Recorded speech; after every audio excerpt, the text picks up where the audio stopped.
ఏడేళ్ల నుంచి ఒక్క రూపాయి కూడా తీసుకోకుండా పనిచేశారని, తాను అవినీతికి పాల్పడ్డానని, లంచం తీసుకున్నానని నిరూపిస్తే రాజకీయాల నుంచి తప్పుకుంటానని ఎమ్మెల్సీ వంశీకృష్ణ యాదవ్ సవాల్ చేశారు. తనపై విమర్శలు చేస్తున్నవారు జగన్ జైల్లో ఉన్నప్పుడు పార్టీ జెండా మోసిందెవరో తెలుసుకోవాలని కౌంటర్ ఇచ్చారు.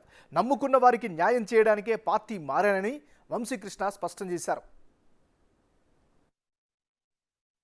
అలాగే ఏ కార్యక్రమం చేసినా కూడా ఒక్క రూపాయి కూడా ఈరోజు పార్టీ దగ్గర తీసుకోలేదు. నేను ఎంత పెద్ద కార్యక్రమాలు చేసినా కూడా ప్రతి రూపాయి నా సొంత డబ్బులతో నేను చేసుకున్నాను. ఇంకా పెద్దలు చనిపోయి ఎక్కడున్నారో సాంబశివరాజు గారు, ఆయన కూడా వంశీ నాకు పార్టీ ఆఫీస్ కావాలంటే ఒకసారి పార్టీ ఆఫీస్ పెట్టించి ఆ పార్టీ ఆఫీస్కి కావాల్సిన విజయనగరం కూడా ఆ పార్టీ ఆఫీస్కి కావాల్సిన సామాన్లు కూడా కంప్యూటర్ సిస్టమ్ అన్నీ కూడా నేను పంపించిన పరిస్థితులు ఉన్నాయి.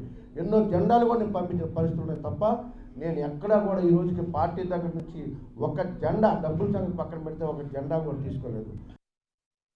నా మీద ఇలాంటి కామెంట్ చేసే ఎదవలకు నేను చెప్తా ఉన్నా, ఇప్పటికైనా వ్యక్తిని గురించి తెలుసుకొని మీరు కామెంట్ చేయండి. ఎవరికైనా నేను అమ్ముకున్న 60 ఎకరాల ల్యాండ్ అమ్ముకున్నాను, 10 సైట్లు అమ్ముకున్నాను తప్ప నేను ఎక్కడ కూడా చేయజాపలేదు.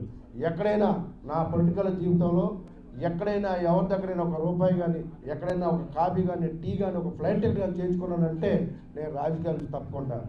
నా వ్యక్తిగత జీవితాన్ని ఎవరైనా మాట్లాడితే మాత్రం సహించేది లేదనే విషయాన్ని స్పష్టంగా తెలియజేస్తా ఉన్నా. ఎవరికైనా దమ్ముంటే ఫేస్ టు ఫేస్ రమ్మానండి.